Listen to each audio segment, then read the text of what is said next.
Alrighty. Well, we may get started on the briefing just so we can get set up and go flying. It will be a slightly longer flight today, purely because we will have to fly out to some of the SAM ranges. But it's kind of good fun. It means we can have a bit of a chat in the air, do what we need to do, and then go back and recover to Mother. So without further ado, today you would have seen on the kneeboards that I posted in the students chat that it is, we are looking at GPS guided bombs, so JDAMs, our harms, which are anti-radiation or anti-SAM missiles for layman's version, as well as just general missile evasion and countermeasures, what to do in that instance. In terms of keybinds, we should have most of them already. So you would have seen your TDC to press, uncage and cage, and sensor control switches. So that like the castle switch on the stick. The two new ones that we will be using, well, three really. Your harm or raid / FOV button, and over on the right hand side. Sorry, I don't have my laser on. Okay. So this one here, it'll actually be almost that second, or depending on how it's set up on your throttle, your ring finger push button. Sorry, it's actually that one. I have a different throttle, as you can tell. But basically, that does a couple of different things. If you have it from when you were using your FLIR then it's the one that normally zooms for you between different fields of view. But in the case of using a harm, this is what we use to actually change targets. The other one we'll use is your dispenser switches forward and aft. These are really important as they will either fire off either a programmed set of countermeasures or if you've got the basic system on, I can't remember whether it's forward or aft, but one does chaff, one does a single flare. So those are the two that we will need today. And if you get a chance, have a look at those ahead of time. Now, today, we are going to look at how to enter an MGRS waypoint. So the reason for this, it's just another means of waypoint entry. I find this 1,000 times easier than lat long, because instead of having to type in 6 to 10 digits for each lat and longitude, you potentially have basically 2 letters indicating which grid you're in, hence MGRS grid. Splits the map up into grids. You find the grid that you want to go to, and then you either put in 6 numbers or 10 if you're using precise. So it's very, very easy. For example, and I think I've got it on the kneeboard from memory. Just scroll up to it. If I wanted to put in a MGRS coordinate for, I don't know, DR, for example, I could put in DR 534226, and that would give me everything I need and direct me there. If I wanted to go precise, put in 10, but you get the idea. Much, much quicker, in my opinion. Easier to remember as well. Easy to remember 6 numbers than 20. Now, to do that, same process as adding a normal waypoint. So you go into that data page that you would normally see when putting waypoints in, and that's on your HSI. You would select your waypoint that you need to update. Then you'd press the UFC button like normal. The only difference here, when you look at your UFC up here, instead of going to position, you would choose grid, and that's why this grid button is here. When you do this, on your DDI, it will bring up this grid that I've been looking at here. All you would do is, with your little TDC slew, so that colloquial mouse cursor thing, you will slew to whichever block or whichever grid you know your coordinates are sitting in. So in this case, see the example, we've moved over one grid to DQ. And then once you TDC to press, so you actually press it, you'll get an underline. This grid will go away, and then you go back to your keypad, sorry, and put in either 6 or 8 digits. Now, and then you just press enter, and that's it. So there's actually no, north, add in 8 digits, enter, do another couple digits, enter, then east, digits, enter, digits, enter. It's very, very confusing. Grid is just hit it, you select your grid region that you want to go into, and then you either put in, for non-precise, the first 3 digits of each set, or if you are doing precise, the full 5 digits. So you can see in this section up at the top right, 1, 2, 3, 4, 5, and 1, 2, 3, 4, 5. If this was the precise coordinate, you would, as a regular regular waypoint, just do 1, 2, 3, 1, 2, 3. Does that make sense to everybody that we cut off the last 2 digits for a non-precise waypoint? Yeah, that makes sense. Do we also just put in all 10 digits at once, or do we have to click enter in between each 5? Good question. You do not need to press enter to put half of them in and then the other half. Either regular or precise, you can put them all into one line. Very, very quick. Copy that.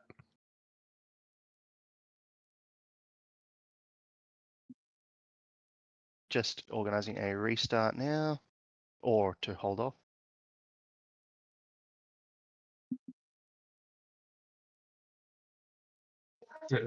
One thing about putting in MGRS grids here, if you don't have a dead zone on your slew stick, whatever you use to TDC slew, if you're using a stick for input, you'll never be able to put in the input after you TDC depress because it whacks it off for some reason.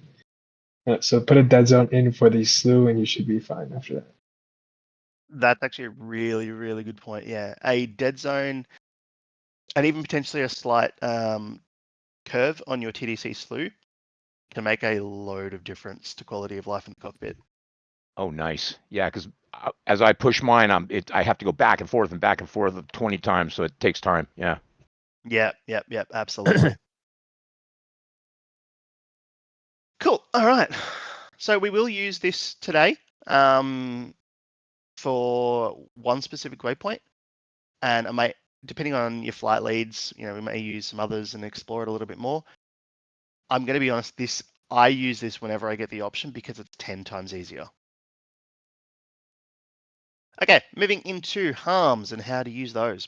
So there are 3 different options for using a harm. And a harm is used if you have a SAM site emitting or a SAM radar, that sort of thing in the distance. These missiles are very long range. And you can see down in the bottom right, for at 40,000 feet and 380 indicated airspeed on your heads-up display, you can fire them off and they'll hit something 70 miles away. So very, very long-range weapons and designed to kill the thing trying to kill you from the ground before you actually get in range or are at risk. So very, very good missiles. And, the Viper is arguably better at it. So just appeasing to the Viper fanboys here. But, we can do more, so it's fine. It's a little bit of inter-service rivalry. Got to keep that going. So, 3 different types of firing for a harm. The first is self-protect, and that's what you will default in when you open the harm page up. Basically, if something's targeting you and you are in self-protect mode, as in a ground SAM site is targeting you or a search radar, etc., and you fire off a harm with self-protect, it'll go try and search it out and do its best to protect you. That's a real simple term. You generally will not use it unless you're in almost a dire situation where things are locking you up. You need to get your missile off the rails. and turn and get the hell out of there. There are some other examples, but yeah. That we won't really cover today because, again, it's more, generally speaking, emergency type scenario. The third option, and I'll cover this off because we're not going to use this one either, is pre-brief. It is very similar to pre-briefing or putting in coordinates for for example, a JDAM. If you know exactly where something is because it's a building, or you know the coordinates of it, you can pre-program your harm to look in that direction and search for a specific signal, a specific, like an SA10 versus an SA6. If they're sitting right next to each other, you can actually tell it to go for the SA10, just as an example. This needs a little bit more work, but you can fire it from a little bit longer because you know exactly where it is. You're not waiting for a signal to pop up, but it's almost like a GPS guided harm, for lack of a better term. The one we will use today as a harm is TOO, or Target of Opportunity Mode. When you open up your stores page and you select your harms, you'll get this option, and this page, if you will. And if you go into TOO, you will get this screen. And you'll see a couple of things. On the top right, this class page lets you choose a specific emitter or category of emitters to show or be visible on your screen. We're not really going to worry too much about it today, but this second page will be what you would see if you wanted to declutter the harm page. Again, that's a little bit more if you're looking to do something advanced or specific. We're really going to focus on just trying to get the harms off the rails and hitting into some targets today. So you will see in the dead center, there's a little plus icon. That's where you harm the dead center of your seeker. And you'll see it's actually picking up various different targets in front of you. So in this case, there is an SA6, a 15, and another SA6. And that's actually, even though it's based off the harm seeker, it's effectively dead in front of your jet. So a little bit to the right will be that other SA6, but dead center is the one that we're currently targeting. And you can see the target denoted by the box around the number. And if you pressed your RAID FOV button, it would cycle between all of the various cycles, all of the various targets that are available on this screen. We haven't got to a point where we're firing yet. We're just basically looking at targets that are visible and are emitting some signal. But before I go any further, does anybody have any questions on this part specifically? Is there any easy way to move the not declutter, but to move all the radars apart from each other so you can see what you have selected? Because I was doing some work in another server and I just had 10 things pinging me from the same site and I couldn't differentiate them. Yeah, no, it's a good question. Two things for that. You would either use the limit option, which only displays the 5 highest priorities. So whatever the highest risk effectively is, if you hit the limit button, that's what will occur. The other option is going into this class page and just selecting what you're looking at. There's really no way to spread them out, so to speak, purely because in this position, the harm seeker is just showing you whatever's in front, and it can't actually, take that and spread it out. So you kind of use, Gotcha. you filter manually via, think of it like an Excel spreadsheet. You're going to filter by the things you want. Yeah, I gotcha. Thanks for the help. Cool. So Talthus, could you tell me the second one again? There's the RAID button, and then what was the other one? If you wanted to spread them out yeah. So the RAID FOV button will cycle between all of the targets. So if I press the RAID FOV, it would probably go to the 15. Then if I press it again, go to the 6. And if there's nothing else, I press it again, it'll go back to the start. Right. So that's on your throttle. The two buttons on your DDI will be one down here, one of the DDI push buttons, the limit button, and the class button. Those are what's used to start effectively decluttering if you. Cool. Okay, it was the class button. I missed that. Sorry. And that class button will bring up this middle screenshot here, where you can actually, and it might be a little bit small to read, but you can have a look at the slides and zoom in. No. Nope. I'm sure I can. I don't use Google Slides that often. But basically what we've got in the middle is actually a list of all the classes. So for example, a HOS, or using the hostile emitters, will show you as just hostile emitters as opposed to friendlies. Cool. So now that let's say we do want to kill this SSX, with the harm page as your sensor of interest, remember that little diamond in the top right, and we do that or get that by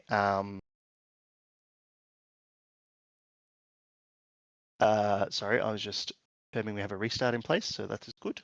We won't do a case 3 recovery tonight. So yeah, if we're looking to lock up the SA6 and kill that, we want to make sure that the diamond is in the top right to indicate the sensor of interest. And to do that, we just SCS in the direction of that DDI as a reminder. So once we do have the left DDI, or in this case, the left DDI, as the sensor of interest. We've got the target selected that we want to fire on. How do we actually prosecute that? So you'll see over on this screen here, it's got a little, it's probably hard to see, but it says HOFF, short for handoff. And what that means is we've handed the target and the signal off to the harm missile itself, and it now has the target lock that it wants to kill. And we do that by pressing the cage uncage button. So you'd have it's that circle button on your, like where your thumb is on your The moment you press that cage or uncage, it will hand that target off to the harm, which is effectively similar to your Maverick. It's locked up what it needs to kill, and you'll actually see on your heads-up display some similar symbology to say, okay, this is the target we're going for. It's handed off to the harm, and once you're within range, you can fire off. Now, the one negative thing about target of opportunity is it doesn't give you an indication of whether or not you are in range. And that's why this piece down in the bottom right is here. It will tell you if you're in range based on pre-briefed mode, so if you've got the GPS coordinates. But if you do not, if you're just in TOO mode, which is what we'll be firing today, we have to keep in mind how far we are. And we probably want to shoot between 30 and 50 miles, as close to 30,000 feet as we can. Typically what we would do in this instance is when we get close to that 50-mile mark, that's when we'll throw the burners in, get some extra speed up, and then once we're within that maybe 40 miles, 30,000 feet, over Mach 1, we know with a good level of accuracy that we will be within this range table and we can fire and get a successful kill. One last thing to look at is you would have seen this ECM switch between your knees. When you generally speaking, you want to have it to receive, which means it'll collect information on what's scanning, what's emitting signals throughout the space. But in this case, we don't want anything to lock us. We can't use our radar when we are transmitting or jamming. So we would never use it in BVR, for example, unless certain circumstances. But in this case, we're not using our radar to find this target. We're using the harm seeker. We would flick it up to XMIT, short for transmit, and it will actively transmit radar lock interference. So that will help you defend from those search radars and track radars grabbing. Before I move on, any questions on any of that? Hey, Taltos. Hi. Hey, how do you know, do you get a broad call or anything? How do you know your distance from target? That is a really, really good point. And the short answer is, if you're just picking up a random target, the jet doesn't know. Now, that's a very wishy-washy answer, to be honest. The best thing I can... Sorry? No, nothing. I also got a question after his, so just Cool. All right. So, yeah, in short, the jet will not know how far things are. Typically, what you'll need to do is, there's a couple of things. One, either using the topography, figure out how far away something is. For this practice session, we'll use the F10 map just to get a feel and, work through things so people get an idea of it. The best way to do it is to actually understand, and this gets into more theory side of things, understanding the ranges of various SA sites. So, a Fansong radar, for example, can pick you up and throw nails out from, God, like 100 and something miles. It can pick you up from ages away. And there's no point in trying to fire a harm onto that because it'll fall out of the sky well before it gets there. The reality is, it's a bit of trial and error, to be honest, getting a feel for things, but then starting to understand which radars show up at which times or which emitters show up at what ranges, and starting to learn which fire off. The other option is, if you know of a general target, and this is typically what we will do, knowing that there is something in a general vicinity, we'll put a waypoint in the general area, and then that gives you the idea of where or how far away you are from it. So it's not necessarily a pre-brief, but you know that waypoint is 50 miles away, so you're starting to get in range because it's somewhere around there. And that's when you'll go slightly in, so you go to maybe 40 or 35 miles, give your harm some extra wiggle room, and then fire it off because you know that SAM site or that emitter is in the general vicinity of your. So that's sort of the top to bottom of it. I hope that makes sense. Yeah, thanks. Cool. Ace, you had a question? yeah, I just wanted to know this table which shows the airspeed and the range. Is the airspeed which is specified per range supposed to be a minimum, or is it supposed to be something which we should be aiming for? Okay. Generally minimum. And why that is relevant is if you're at 40,000 feet and you're at 380 knots indicated, so what's in your box in your heads-up display, you generally have about 70 miles maximum. If you're at 390 airspeed, for example, you may have 71 miles. I'm not sure exactly how it works out, to be honest, but this will be your minimum to reach 70 miles. If you're at 45,000 at 400 indicated, probably going to get a little bit more than that, so you've got wiggle room. Does that make sense? Yep, thanks. Cool, no worries. All right, may move on, but if anybody has anything else, just feel free to stop me. So we're going to use our JDAMs inversely in pre-planned mode. The reason we're doing that is a JDAM has pre-planned and it has target of opportunity. So effectively what we're doing is across the two, the harm and the JDAM, we're actually going to teach you both pre-planned and target of opportunity modes, and you can apply the same process with some slight changes given weapons to both armaments or both. It's very, very. The reason we do this at the same time in the same week, and normally we don't do two weapons, is because they are so closely aligned, and then there is capability across both.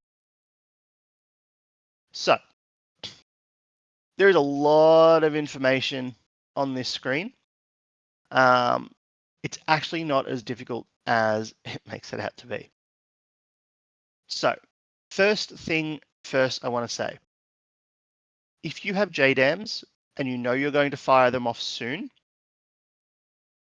on your stores page, click into your JDAM. So, in this case, the JDAM or the Mark 82 GPS variant. You click it and box it because they need to time down. Similar to your INS, where you have to wait a minute 30 for the jet to start up and align its navigation, so does the bomb. And the reason for that is it is GPS driven, so it needs to align where it is so it knows where to go. Once you have clicked into it, you wait and eventually that timing thing will say okay and disappear. But you want to keep it in PP mode for pre-planned here. Always make sure to go into your eFuse option and select either instant or delay. Either works, it doesn't matter too much for just getting a warhead on a forehead. But you want to make sure you set the fuse or else it will drop and you'll get some percussive force, but you won't get no explosion, and that is very, very sad. Now, to get this set up in a pre-planned mode, and we're going to follow this guidance here. Once you set your fuse, you go into the JDAM display page, and there's a little button. I don't know if we've got a screen. Oh, it is here. This one here, JDAM display. And then you will go into, there is either a manual or a mission button that you can press. And then what we'll do is actually have a button that opens up the UFC. The screenshots here are a little messy, to be honest, so I apologize for that. But generally speaking, you'll have a UFC button or a target UFC button that you can put in your coordinates. Unfortunately, this one is lat long. We can't do an MGRS coordinates for pre-planned. In fact, over on the right-hand side is probably a little bit easier. Just to follow that up. So your mission page, target UFC, put your lat long in, and then also go into your elevation. Elevation is really important. This is the one that got me a few times and gets a lot of students. If you do not put the elevation in based on the target, then the JDAM will assume 0 feet above sea level. So it will probably crash quite early into the mountain, for example. Honestly, the precise coordinates, the best way to do it is to go into the F10 map, and if you hold left Alt and left click on something, it will bring up a box that shows you all of the different coordinates, and the lat long precise will be one of them. You'll also get MGRS grid coordinates, for example. This is really, really helpful to keep in mind for anything really, even just setting up a flight plan. That's where I get all my waypoints from as well. Now, once you've done this entire process on the bottom right, so you've gone into the display and the mission page, you put your coordinates and your elevation in, you will get this on your screen, on your DDI. And basically it looks like a pie or a pizza with a giant slice cut out. I could totally do with some pizza now. What this means, it's pretty self-explanatory, but just to go through it, this circle is effectively your acceptable region to fire this weapon off to get to the target that you've selected. The pizza slice, for lack of a better term, is based on your current trajectory, the appropriate zone for you to fly into to be in range to drop your bomb. So if you were over on this side, for example, the pizza slice would actually be over here. Not that you would change this because you're always flying center on, unless you change the HSI page to show north only or something like that. But by default, this is what will happen all the time. The easy way to look at it is you fly into the pizza slice, you go a little bit extra into it. You don't fire it at absolute max range. Just, again, give everything a little bit of margin of error. So once you're about here, you hold your pickle and it'll drop and it will just guide itself into that target, and whatever waypoint you or pre-planned coordinate you've selected, those bombs will fly right into. This, I know there's a lot of talking. This is actually a very, very easy process. The hardest bit is just, the most consuming part is actually typing in coordinates. Does anybody have any questions on this right at the moment? Hate to help this, not a question, but just giving you a little bit of info. It says the server is still going to restart in about 25 minutes or so, even though it just restarted. That should be okay, because technically what we'll do is put a flag on it to say don't do it, but that doesn't stop the automatic messages most times. Okay, just making sure. Thank you. Yeah, no, I appreciate it. Cool. All right. So this is a more advanced thing to look at, but you have the ability to hit 8 targets in a single pass, all pre-programmed before you ever leave the ground. And to do that, you'll find, I'm not sure if we've got a good screenshot of it. No, we kind of do. Here up at the top, you can see that there are pre-planned 1 through to 5. And that is for each station. So, you've got each pylon. So you've got 4 pylons, and you can technically, carry 2 JDAMs on each of those pylons, so for a total of 8 weapons. If you have on each pylon 2 different pre-planned coordinates, and that's what we're depicting here, so 4 stations, 2 points on each, you can fire on 8 pre-programmed JDAM or GPS locations the moment you get into range. So it doesn't matter how many targets there are. If you've got those 8 set up in your jet and you ripple it all off, your JDAMs will go and find their own targets and hit 8. You don't need to think about it. You just need to fly into the area, drop them, and go. The only caveat, if you want to try this, and it's okay if you do, because we'll actually do a little bit of setting up while we're flying, we'll have some time, is if you have multiple stations with 2 weapons on it, you'll need to set up your coordinates on pre-planned point 1 and 2. But when you actually drop the bomb, you'll need to manually on the DDI press the second pre-briefed waypoint. So you can see the arrow saying, 1, 2, 3, and 4.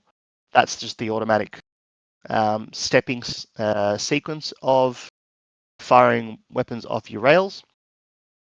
So once you do 1, 2, 3, and 4, when you get to the 5th button or the 5th pickle, you'll need to actually select your second waypoint, and then you'll need to select it again, because every single station will assume you're wanting to fire on pre-planned point 1. So you manually need to go to pre-planned 2 every time you switch station. Talthus, real quick, when you do that, it's the step button, right? You step through 1, 2, 3, and 4, and then you click to PP2 and step 5, 6, 7, 8. Yeah, so that's one of the options. Typically, the easier or the quicker solution, or quicker workflow actually, if you're doing this. So if you're firing on 8 targets, what you would do is once you're in range, let's say they're all in the same vicinity, right? So you don't have to wait and delay your firing. The moment you're in range, you can press your pickle button 4 times without a problem, and you just do, pickle, pickle, pickle, pickle. And then what you would do is almost have one hand on your mouse, one hand on your pickle button, or on the DDI, depending on if you've got an upfront one. You would pre-plan 2, pickle. Then it would automatically step to this station. Click pre-plan 2 with your mouse, pickle. Then it would automatically step to the next one. Pre-plan 2 with your mouse, pickle. And then finally, once it does its final automatic step, click pre-plan 2 and pickle again. So the first 4 are very quick. The second 4 are a little slower because you have a second press every time. And then the coordinates that you put in, you do. How would you put those in? You put them in on the ground. Obviously, they're pre-planned. So you pick 8 targets with 8 separate coordinates. You do 1, 2, 3, and 4, and then step to 5, 6, 7, 8, and put those coordinates in. Yeah. So Oh, no, what you would do actually, let me take it back to this screenshot. So if you're in pre-plan mode here, typically, and you can see here it's got, might be a bit small to read, but it says pre-planned 1. So you would press target UFC, so you would do line 8 here, put in your coordinates, and then what you would do is the cross out on pre-planned 1 would disappear. You would actually, if you want to set a second set of coordinates for that pylon, so the 2 weapons on that pylon, you would press pre-planned 2 here, and then put in your second set. And then do that for each pylon. So when you release them, they'll all go to their pre-planned coordinates. Yeah, the only thing here to note, is when you're going to the second set of waypoints for each pylon, so each set of 2, you need to manually select pre-planned 2 before you fire because it will automatically default to pre-planned 1. Cool. Okay, exactly. Right on.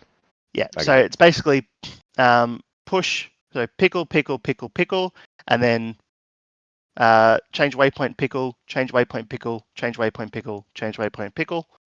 Hence why the first PP2. Yes. Yeah, which is changing the waypoint. Okay, cool. Correct. Yeah. Right on. Good. Cool. Alrighty. There is also the target of opportunity approach, which you can do either via a waypoint. So you can waypoint designate and drop a bomb directly on the waypoint itself, or you can use your targeting pod. So you can use your targeting pod, find a target. You would SCS right to track it, similar to how we were in week 4, I think it was. And once you've got the target, make sure to TDC to press. That will grab its GPS coordinates from the targeting pod and implement it into your JDAM, which I think is actually amazingly cool. The fact that a targeting pod in real life can look at something and say, oh, yep, the coordinates for that target is exactly this. It's really fun to do that, in my opinion. Now, you're welcome I'm having to a little bit of a brain fart. What is SCS? Sensor control switch. You know that Gotcha. the castle up, down, left, right that selects the different screens? Yep, that one. Perfect. Cool. You don't need the targeting pod for pre-plan, right? Correct. Yeah, if you've got everything pre-planned, you do not need to take a T-pod. And typically, in real life, you wouldn't because it's extra money on the jet that, if you don't need to lug around, extra weight, extra money, if something goes wrong, that's millions of dollars down the drain. But, we don't have budget constraints here. Alrighty. RWR. We're going to quickly cover this off because I think there's only a couple of pages. Yeah, cool. All right. So your EW page, and you can get to that by going to menu, and it's this first right push button on the TAC page. There are a couple of things to be mindful of. One, you have your backup on where your right knee is, but don't really need that at the moment. We've got the main screen. You have a program selector and your notch windows. If you are trying to break somebody's lock on you, the aim is to put the target in this notch window, because when you are flying perpendicular, so think right angle, it is much harder for them to keep track of you than if you're flying dead forward or dead ahead towards them. The best way to start with using your countermeasures is there's a little switch. Where's my example? Next to this ECM dial, there is a switch for your dispensers. You want to set it to bypass. The reason for that, we don't need to worry about the programs. But if you press forward, as in countermeasure forward, that keybind, you'll fire off some chaff. And if you press aft, you'll fire off a flare. And that's just the quickest way to do it because, again, it will fire off one chaff or flare depending on where you push forward or back.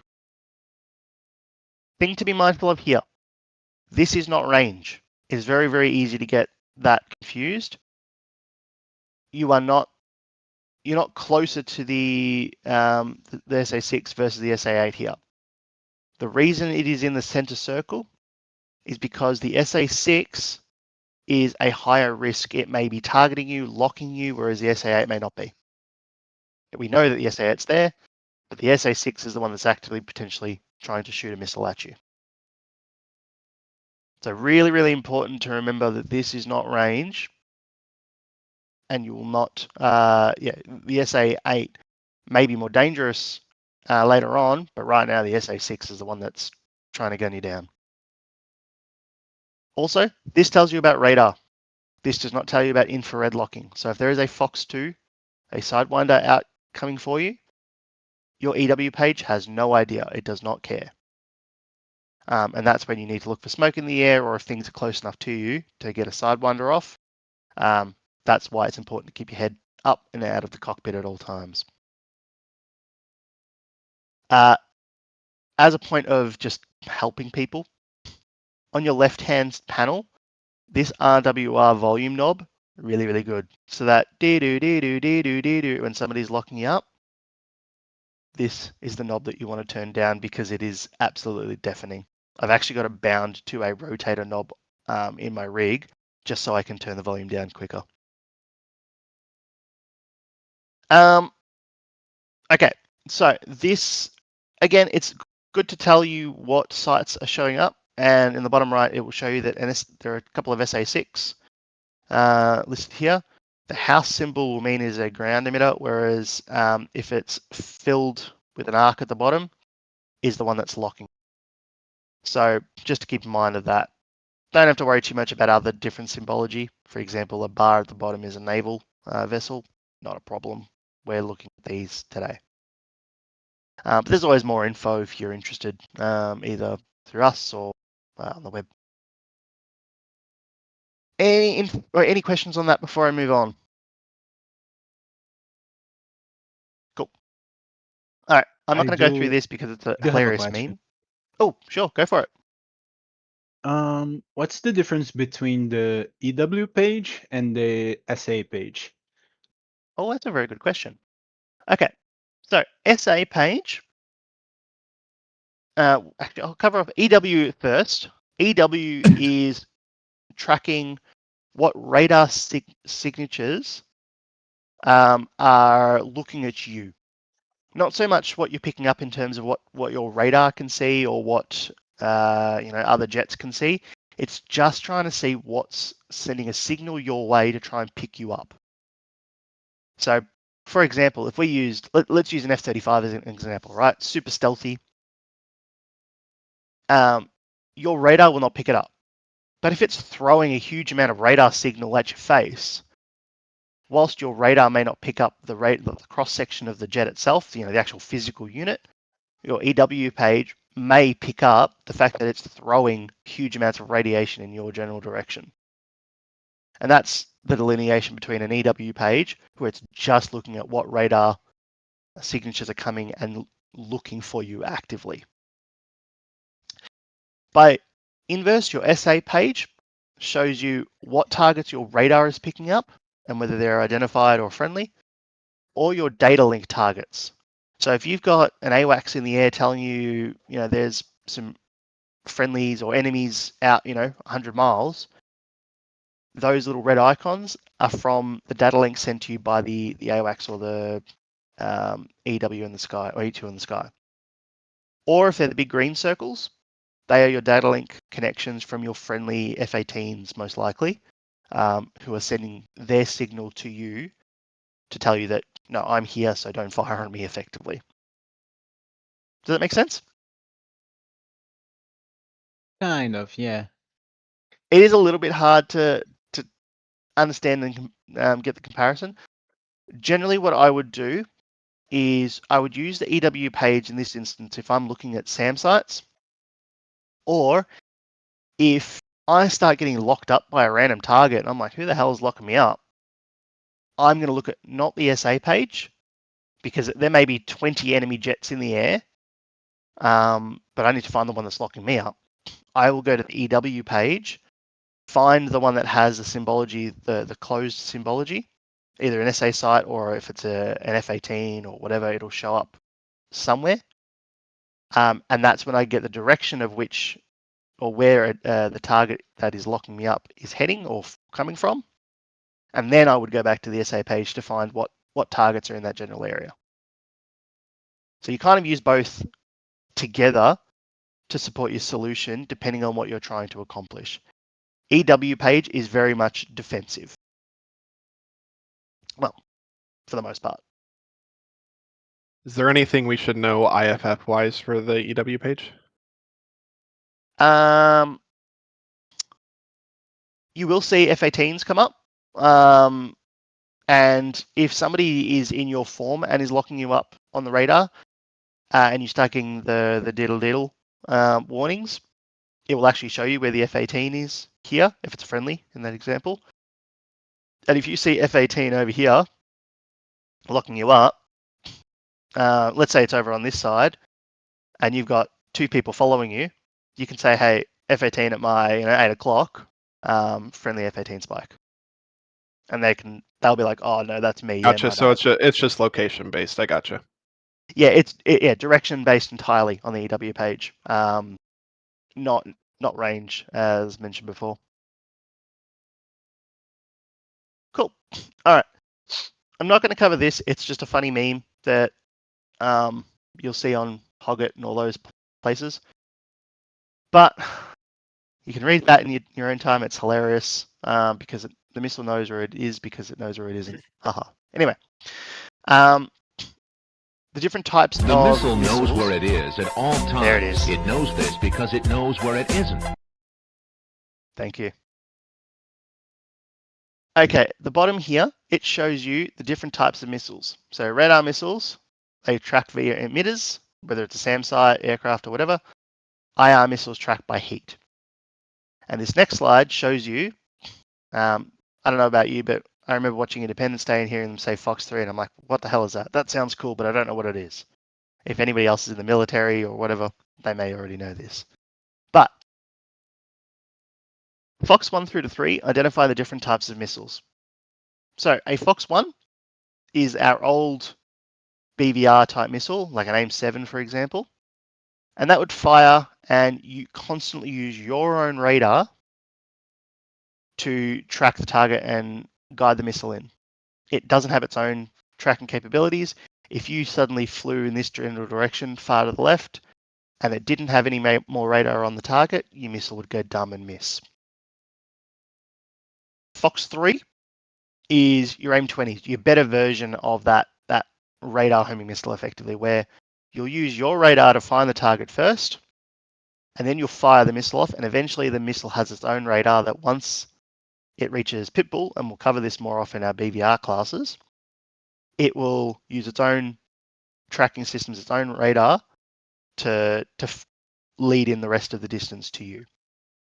Not as powerful as your jet, but closer range, great, because you can then, once it's pitbull, you can go cold, you can fly home, that missile will still keep tracking this target. Lastly, Fox 2s. These are your Sidewinders, your AIM-9s, and they are entirely infrared or heat-seeking missiles. So they will look for, in this case, the afterburner signal or just the exhaust of the jet and go for the hottest signal they can find. This means if you fly, and I'm pretty sure it's modeled, if you fly directly at the sun and you fire a Sidewinder at somebody and they break and go down to the earth, this Fox 2 may still go to the sun. Oh, it won't reach it, but it'll try. So just good to keep in mind when somebody says Fox 3, Fox 2, whatever it is, if they're Fox 3, they're probably quite a bit further out because Fox 3s have longer range and are radar guided. Fox 2s are for heat seeking or infrared, and generally you have to be a little bit closer for those. Almost BFM range, to be honest. Now, I think this is the last slide. It is. Whew. All right. This is your basic evasion procedures. All right. Now, at the bottom is a slider to show you how close you are to the threat. So if you're out on this far end, you're fine. You're miles away from anything, not a problem. If you're on this side, for example, you're potentially right next to the SAM site that can shoot you out of the sky. Now, the further you are out, obviously the safer you are. If you are right out here and you do a 180 and you stay out of the engagement zone, well, there's no way a missile can get to you. You're safe. Here, this dotted line shows you the max range that a SAM site can fire on us in this, infographic, right? If you are coming in, another option you can do is use terrain to stay out of line of sight, and this is really helpful because technically a SAM site can't fire at you if they can't see you, and even if they do fire at you, the missile is going to go right into the mountain. You can ingress, so go into the combat zone and leave by terrain masking. Very, very important. You can use it to defend as well.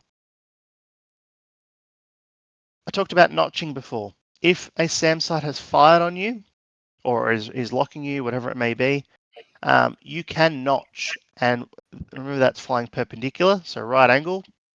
Get the target that's locking you up in your notch window and fly it in that heading.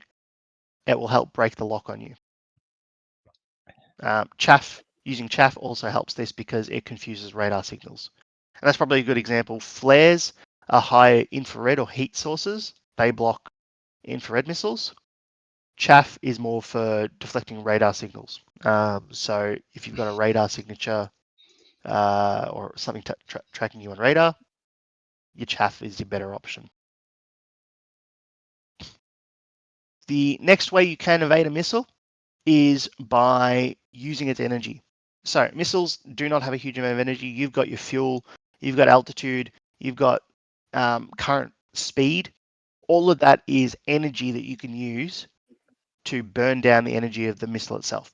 Now, the missile is much faster than you, but much more finite level of energy. So, for example, if you dive going to thicker air, the missile will then have to dive as well. If you then go to left and to the right, it will need to follow you to track you.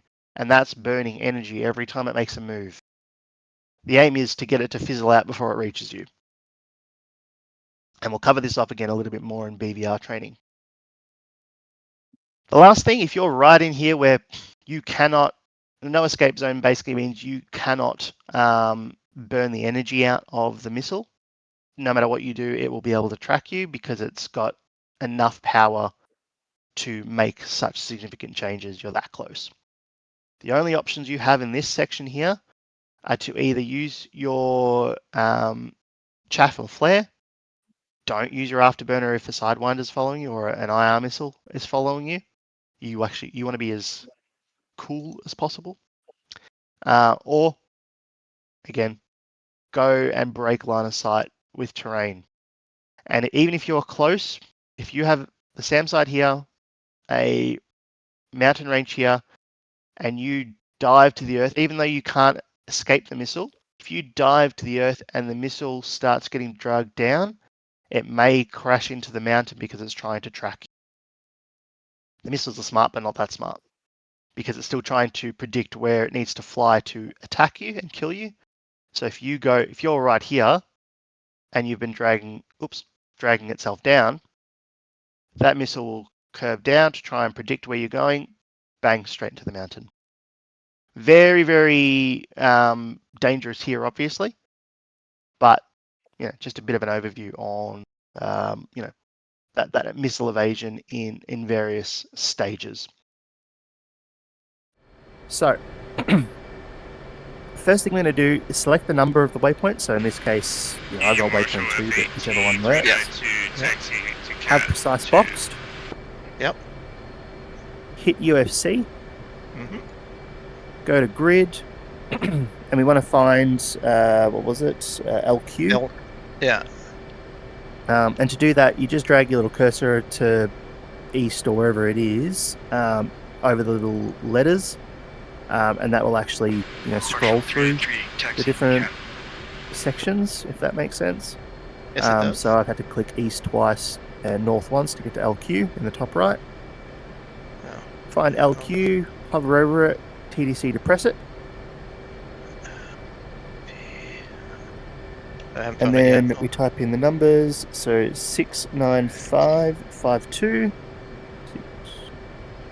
69552. 74613.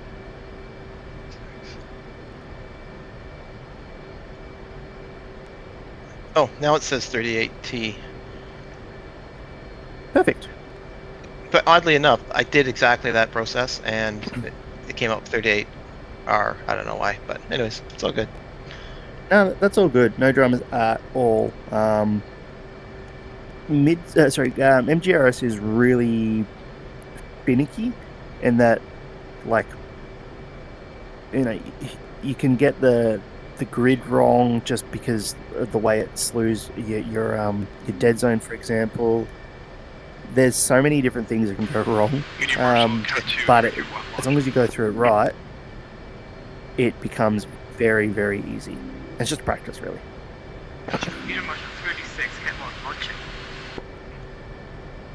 Alright, so you've got LQ selected. Cool. Number is 69552 7461. Enter.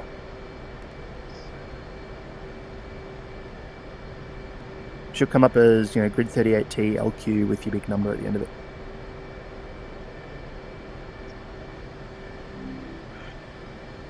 Alright, so I may go down the list just to make sure everybody's cool. I saw you good with the SA site and fairly ready to go? Yes. Cool. Alrighty, looks like the rest of us are pretty good. Ace, how are you going for those waypoints? Waypoints done, just, yeah, I forgot to add I believe it's the laser code, so I'm just doing that right now. You won't need to worry about laser codes, and I do remember I forgot to answer the question around GPS. Because the boats are not moving, we can absolutely use a GPS coordinate for those boats. Now, if they were traveling around, GPS would be useless, but the way we've got the range set up, they're just extra static targets effectively. So if you alt-left click on the F10 map on one of those ships, they will absolutely, you'd be able to use that GPS coordinate without any issue. Okay, I'll just use for anti-shipping, I've just put the coordinate in off the kneeboard, so it's not going to help me too much. I don't remember exactly where that coordinate is placed relative to the ships. But when we're flying back from our SAM sites, we'll have plenty of time to put a coordinate in. So we'll actually work on getting our jets in autopilot and doing that sort of thing.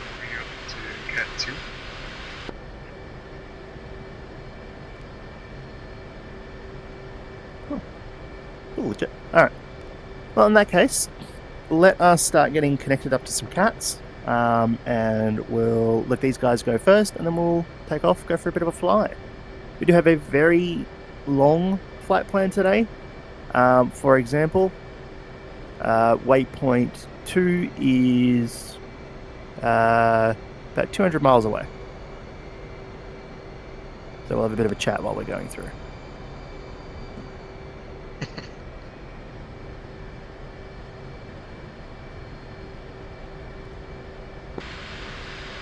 Deck bars 305, taxi 2, Catfall. Union Marshal 331 F-18, taxi, line up Cat 3.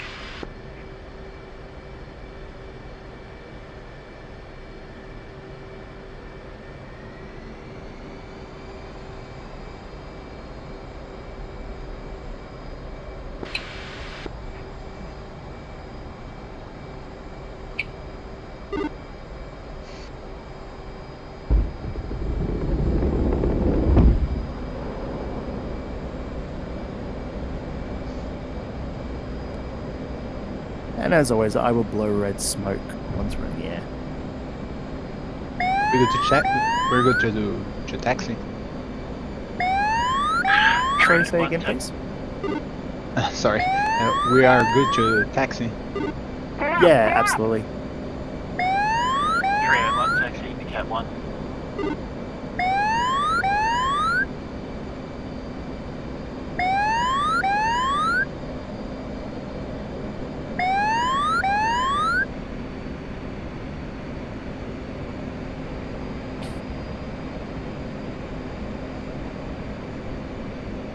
And what we're going to do now, flight, is we're going to pick up some speed. So we'll go up to mil power in a second and do a steady incline of about 5 to 7 degrees. We want to hold 350 knots. So we'll speed up to 350 and then use the nose to lift up so that we hold 350 the entire time. So let's do that now. And you'll find I give you a little bit of space between full mil power and where I'm sitting, just so that you have a little bit of wiggle room and you're not having to go into burners. Keep up with me. Not a huge amount, because obviously we need to get up. I need the speed as well, but enough to make it work. So I'm bringing the nose up now. And again, the plan is I'm going to keep 350 knots roughly, using the nose at the same speed. So instead of managing throttle, I manage pitch.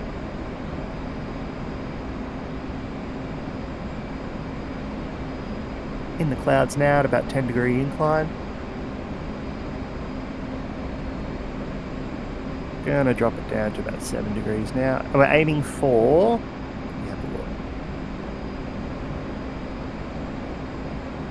We're going to aim for about 35,000 feet.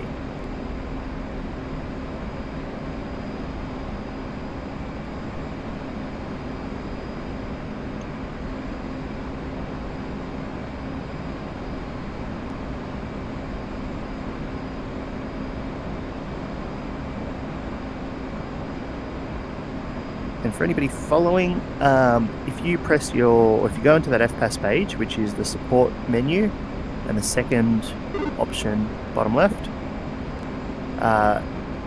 we're going to look at how to utilize maximum efficiency ranges.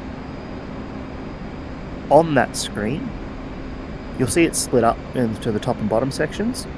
We want to look at that bottom section at the moment, and that shows us optimal range and endurance. Range is how far we can travel. Endurance is how long we can stay up in the sky. So if you're doing a cat patrol, you want to go for endurance because you want to be up there for as long as possible. Range, we actually want to see how far we can travel. So, for example, we're currently climbing. We want to get to 35,000 feet. The reason I'm going for 35,000, if you look at optimum range, it shows about 37,000, but 37,000 is rough in this configuration. And at Mach 0.84, that will give us the furthest amount we can travel, which is about 790 miles before we hit 2,000 pounds. So quite a long distance if we're flying a really conservative flight plan. Does that make sense to everybody so far? Yep. Yep. The reason we do this is obviously if you're doing a long flight, SAM sites typically are not next door to you. They have a huge range, so the reality is you need to fly to actually get over to them. And similarly, if you're in a milsim operation, we're actually going to try and aim for 300 knots, by the way, now that we're above 25,000. Sorry, that was just me in autopilot. Milsim ops usually will take you quite a bit out from where either your carrier or your airfield is, because, again, your enemies are not on your doorstep. They are quite a bit out. And for example, what my group does is we'll actually have... for a big flight, we'll do a tanker track halfway out. So we actually follow tankers all the way out. When we get close, we then refuel before we come back. Might obviously, blow up whatever we need to blow up and then come back, I should say.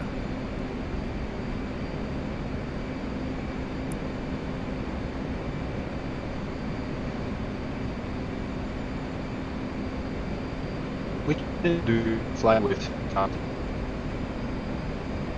I fly with CBW1. They're an Aussie group, but they also fly in 1989. So we don't have JDAMs, we don't have JDAMs, and we do a lot of low-level, nap of the earth bombing runs, because that's sort of what technology they had back then, to be honest. So it's good. It focuses more on flying than just computer stuff. That's cool. And if anybody is interested, always welcome to have a chat to me about if you do want to come along and give it a go. We do training sessions Wednesday nights. Well, Wednesday night Aussie times. So I can put you in touch with us and get yourself sorted if you can.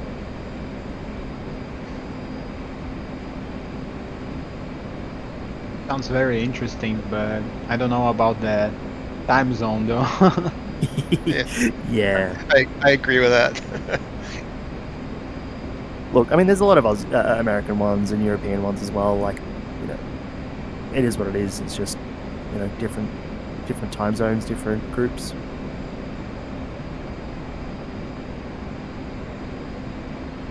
You'll notice one thing as well. On your bottom left, your little IFE page, which shows you how powerful or how much your engines are spooling, next to your fuel, you'll find that you're only using about your numbers for your fuel usage, which is I think it's by 100, I think, per hour. But I'm sitting at 39, just previously 40 pounds per motor per hour. As we get higher up, that even though we're at mil power, that is constantly going down slowly. But that's a good indication that our fuel consumption is really starting to take a nosedive, which is exactly what we want in this long flight.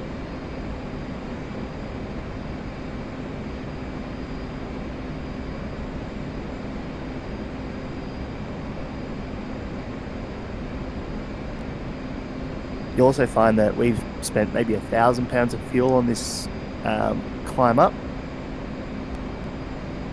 and we will spend very little amounts of fuel on the rest of our cruise.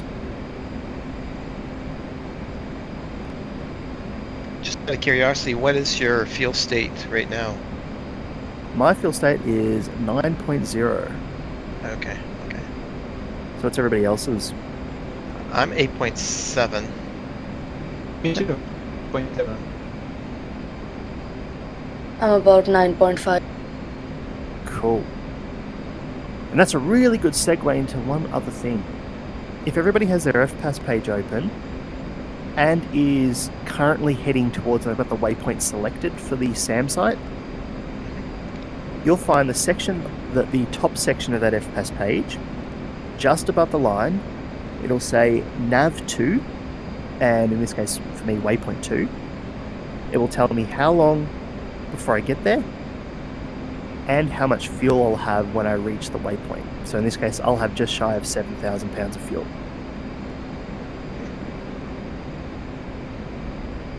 And that's slowly increasing as well because we're still slightly increasing our altitude.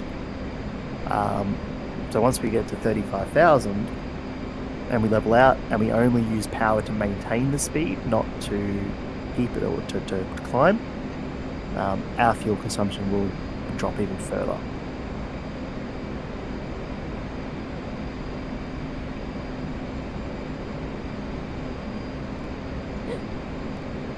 Now, probably a good time to start getting it fenced in so we can start seeing what's in front of us.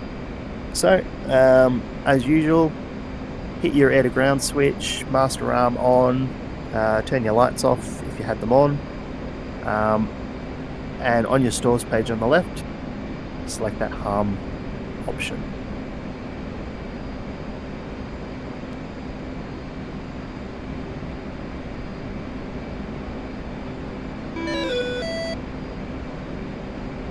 Hey, Once you Terrence. got... Sorry? Hey, is it normal for the harm to be crossed out when I select it and select arm mode? Yeah, at the moment it will be, because we don't have any targets for it to fire or fire onto. Okay. Makes sense, I guess. Thanks. Yep. Yeah, so there's no, at the moment there is nothing coming up, and we're a bit far out, so not surprised if it's not picking coming up yet. Or rather, the SA3 site wouldn't really be registering for us. Sweet. There's a Viper joining our group here. Oh my goodness. Right, on our Oh my left-hand side. goodness. Somebody you know? It's debatable.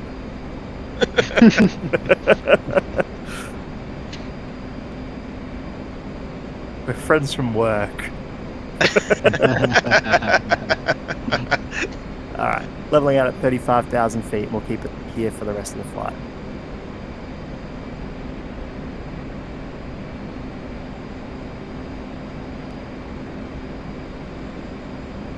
Alright, so flight, what I'm going to get you all to do now is to hand off that target to your arm. Do you see anything in your wake on the shore ad range there?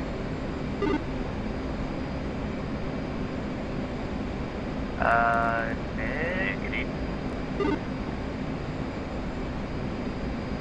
There the Viper goes. Yeah, running out of gas. Alright, let's... Target over to Sam Reach. Now that we've handed off, let's go into full gates, so full burner.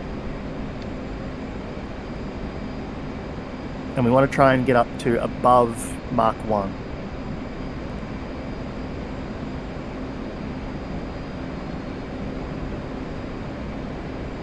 Oh. Like as in when you press the button in the top left of the stalls page.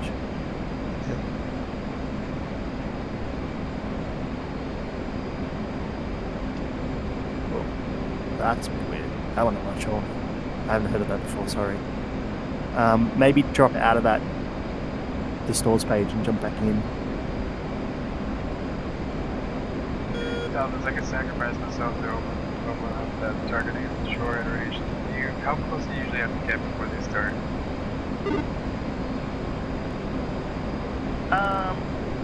Look, not too close, but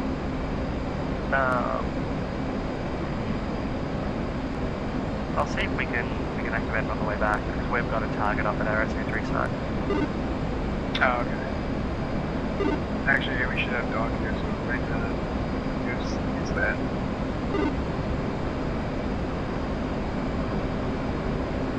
Alright, once we are at 40 miles, you are cleared to release.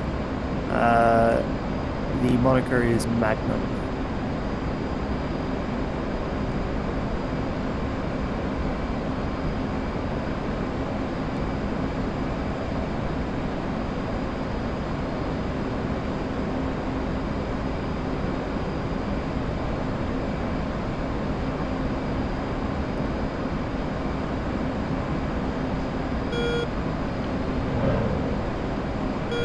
Magnum.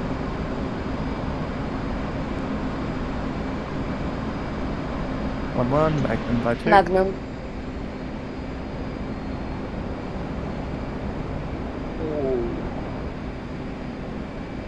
And then we'll do a left-hand veer once missiles are off. I'm going to try and wake up the shore site for our friends. We'll get out the gates, we'll just go back to mill power. Keep 35,000 feet.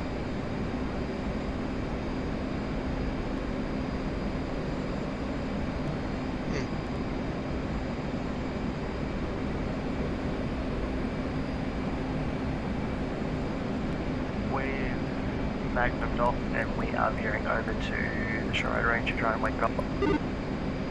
Magnum. Copy.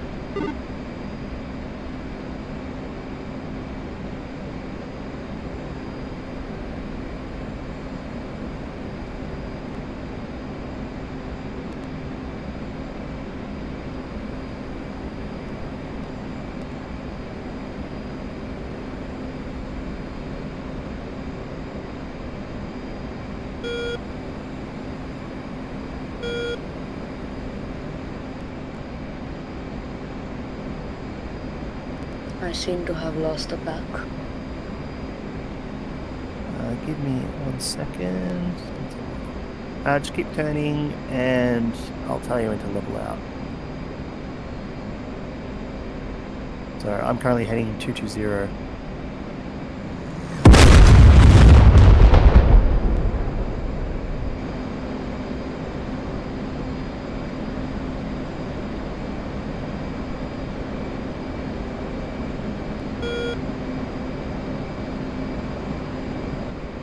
able to get targets at shore range? We have the dog ear wake ups. Beautiful. Alright, thank you. I'll veer away and not get myself blown up. Alright. We are going to do a further left-hand bank. So let's reference 160 to start. Oh, and you can see we are absolutely pummeling that target. Very good kills, everybody.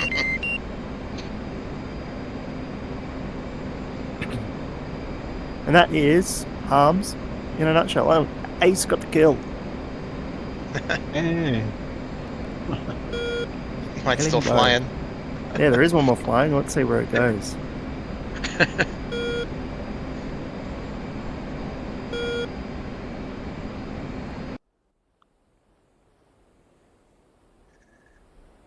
Looks like it's tracking. Oh, it's right beside another one. There's two of them.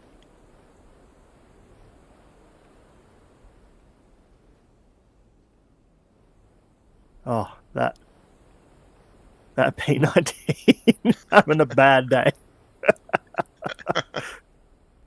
Very good work, everybody. Oh, there's still two more going to hit.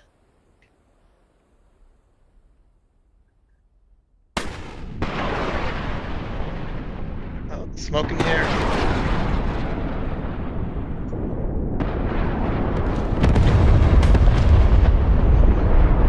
Actually, we'll level out at 165.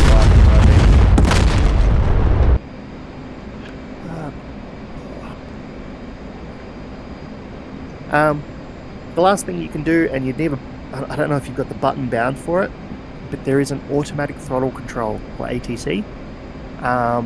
If you press that ATC button, it will keep not what the indicated knot that you're flying, but your Mach number. So in this case, I've got it set to it's set to 280 knots, but that is Mach 0.82. It will keep that 282, and it'll automatically manage the throttle for me. So now my jet is in complete autopilot. As long as I'm not flying form of somebody, never do this when you're in form because you will crash into them. But if you're in a really loose cruise and you're heading towards the general direction, you can leave this jet, you can go head down and work on programming as much as you need.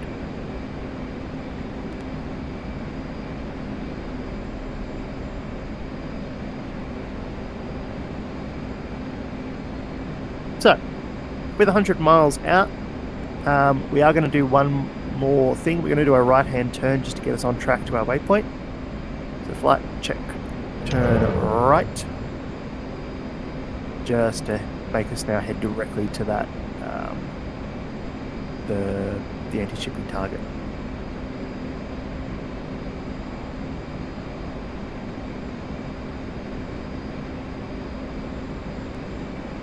And we'll level out at about 197 on our heading tape at the top.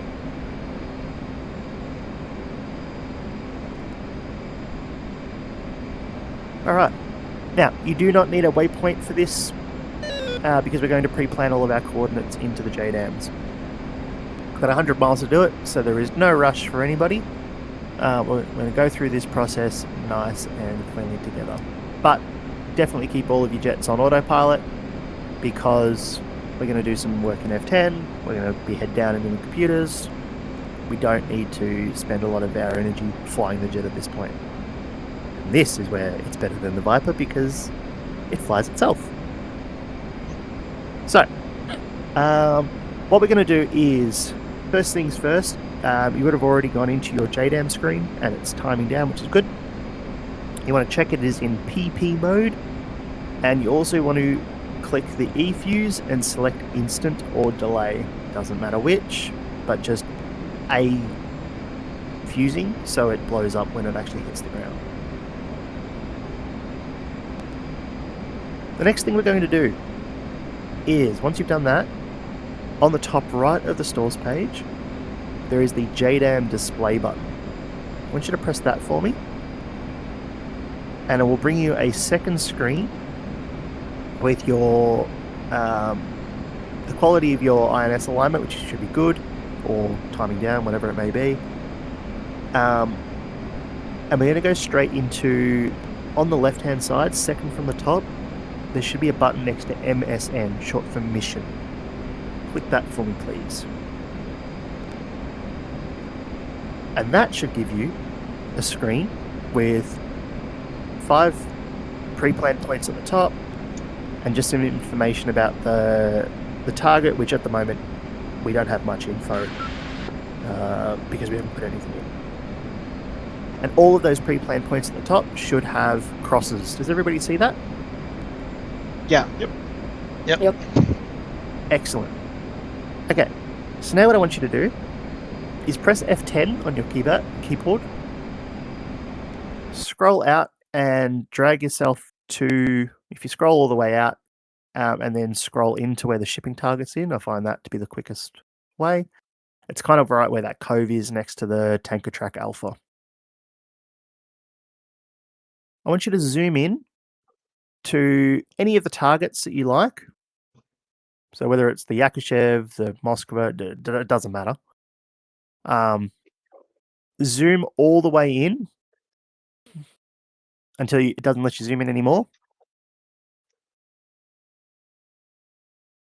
And then when you're on something, I want you to hold your Alt button on your keyboard and left click. And that will bring up a set of coordinates in a big box in the top left of the screen. Does anybody not have that at the moment? Cool. I'm good. I got it. All right. So now that you have that, we have the lat long precise that we need to enter into our JDAMs to get them on target. So we'll use the lat long precise box, so the third one from the top. We'll be using that information. Now, on your screen itself, on your left DDI with your stores page, hit the target UFC button, bottom right, second from the bottom, and then press position. And that's when you can start putting in your lat and long. So for example, I'll put in northing, 4201, so on and so forth. You can put in 6 digits, enter, and then you put the last 2 in after that. Wait, so after you select the LP UFC, do target UFC. There's 2 UFC options. Yeah, the target one's what you want. Okay, from that point, then I can select position and start plugging it in. Yep, you got a lat and long, and once you put them in, you've done both your northern and eastern coordinates, they'll actually appear on the JDAM screen.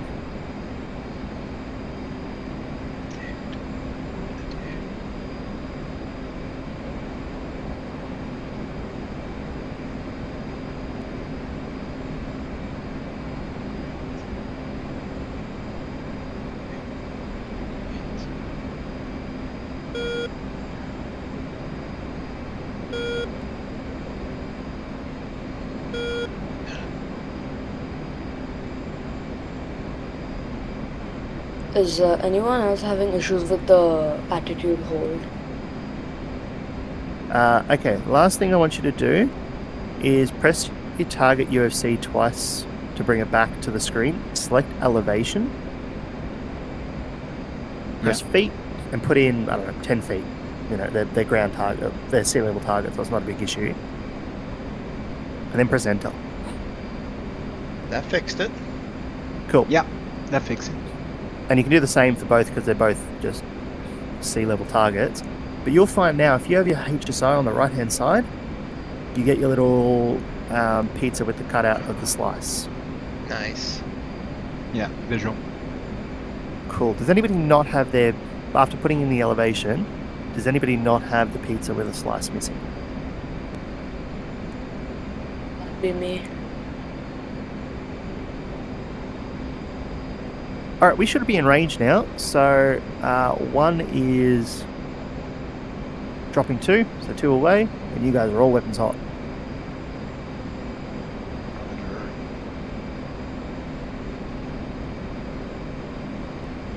my way.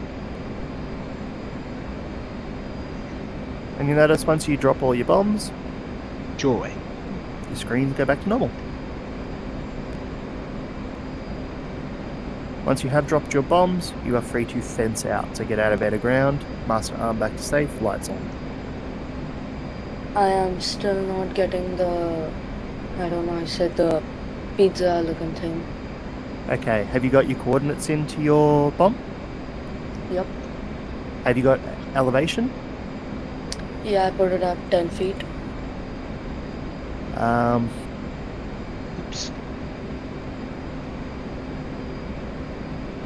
I'm trying to think. If you don't have, if you got your weight, I would try your elevation again, just target of opportunity. Yep, pre-planned. Is the pre-planned PP1 on the mission screen still crossed? Yep, crossed. Did you set the fuse? Yep, it is set to, hold up, let me just check. It's E-fuse instant.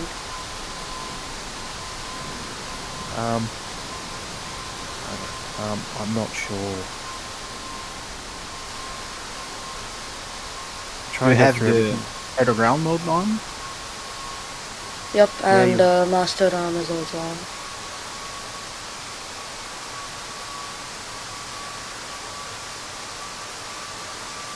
Yeah, I'm not sure.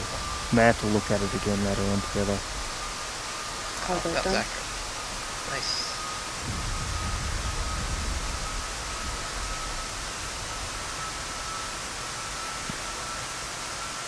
What I would suggest for yourself is hit your Admiral's doorbell, so the yellow and black push to jettison button, just so it's a little bit easier to recover.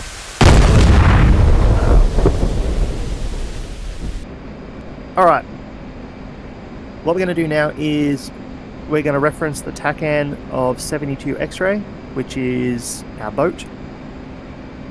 And we're going to do a right-hand turn, 30 degrees. I'm going to start that now. Start heading back to the boat. Alrighty, beginning our left hand for the marshal.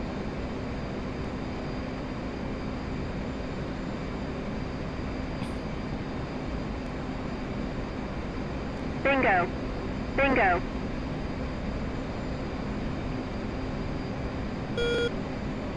And just a reminder, 140 will be our commencement heading.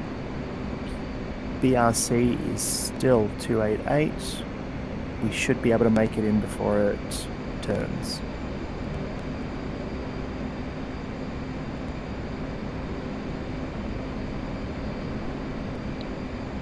Bingo. Bingo.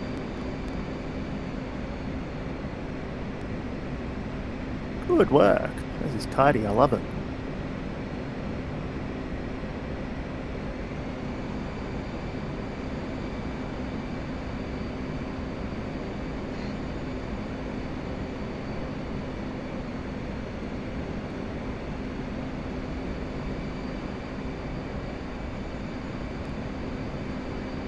Bingo.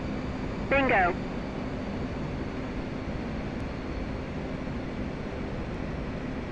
Alright, leveling out 140.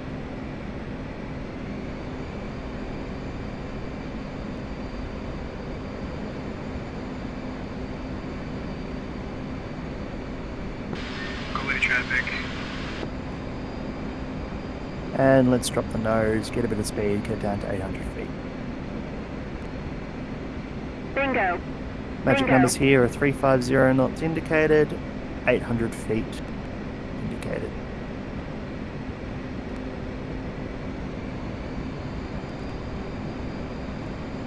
And then we'll do our turn in back at 6 miles DMA. We're FAT, stick up runway 25. So there are two people who are going in front because they have fuel problems. Bingo. Correct. So Bingo. Ace and Raka, you guys can do your brakes first. So everybody else let them brake. And then whoever's at the lead can break after that, and I'm happy to help guide that in. Should be fourth then. Generally, we would move positions in the formation, but thought that might be a little bit too complex given we're panicking on fuel. Bingo. I'm fine with fuel. I'm just panicking about the landing.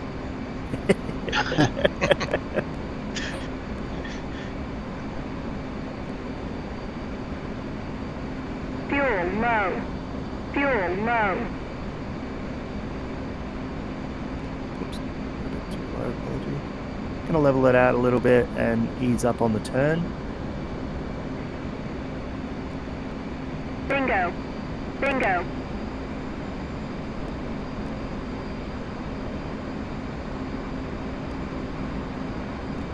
And now I'm gonna bring it back in just to that 30-degree mark or so.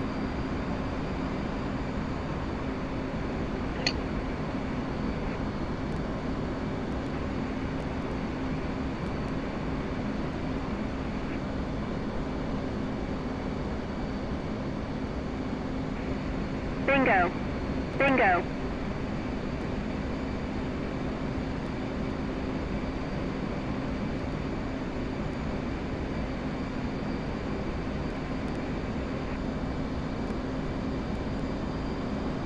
And leveling out.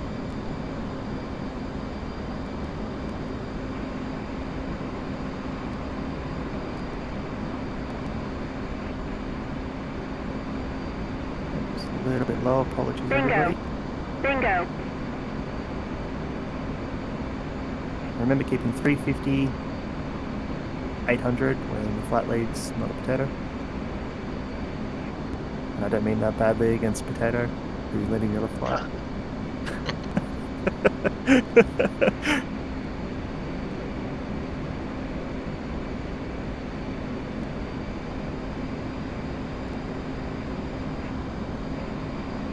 Bingo. And Bingo. one in the break.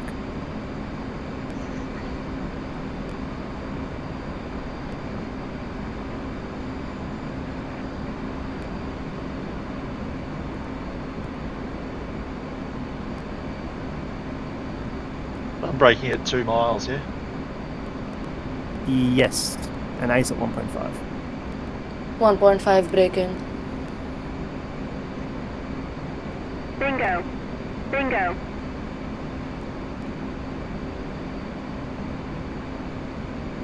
Grey at 1 braking.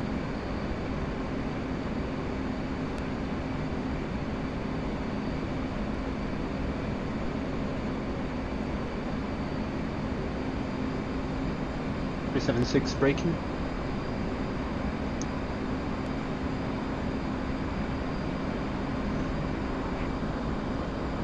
Bingo. Bingo. 368, braking.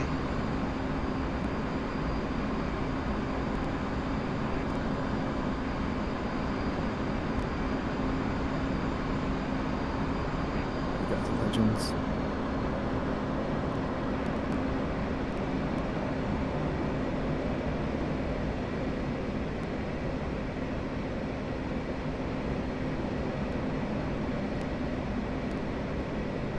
Bingo. Bingo.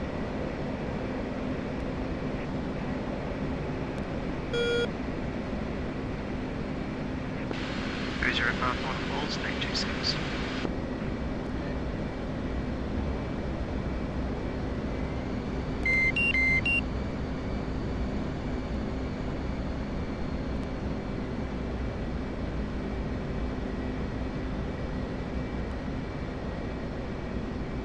Bingo.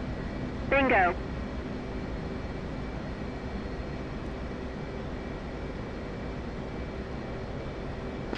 Red deck.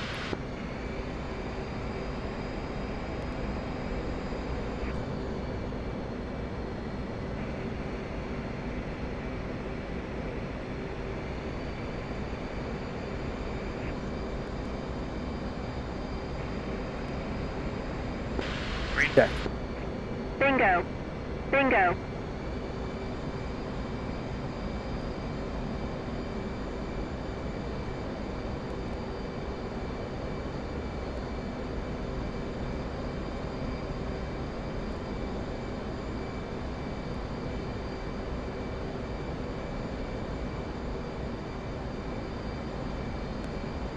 376 beam. Bingo. Bingo.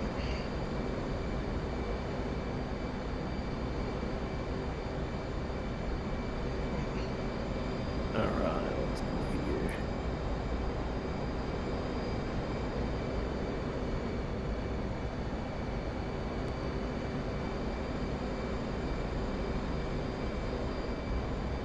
Three 6-8 turning on final. Bingo. Bingo. Ace, I think you are. You need to come right. I'm going to abort my landing and come around. There's a plane right in front of me. Copy that.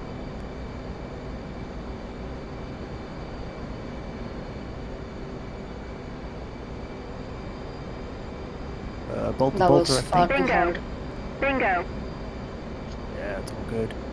Alright, next in, come right for lineup. So I think it's right, maybe.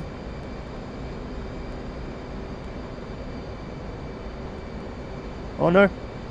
Oh no. Pivot. That was not. Backstrike. Bingo. That happens. Bingo. Alright, next up we have Dodger. Eyesore. Oh no. And I'm that was seeing actually Dodger up and then ISOR following closely after, if I'm reading this right. Oh yes, I see it. Dodger, come left. And you're on glide slope. that was one of my better approaches up until the last bit. Bingo. Roger ball. Bingo. You are now on glide slope on center line.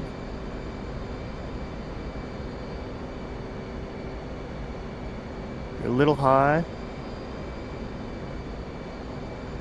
Little come right.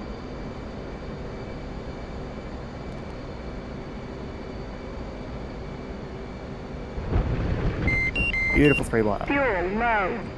Fuel Red low. deck. Bingo. Bingo. Green deck.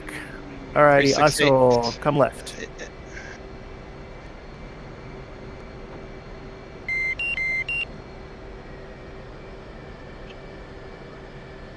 I have completely lost my on speed.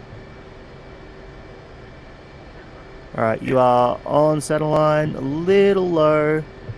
Come a little right. Right, little right for lineup. And a little power. Bingo. Bingo.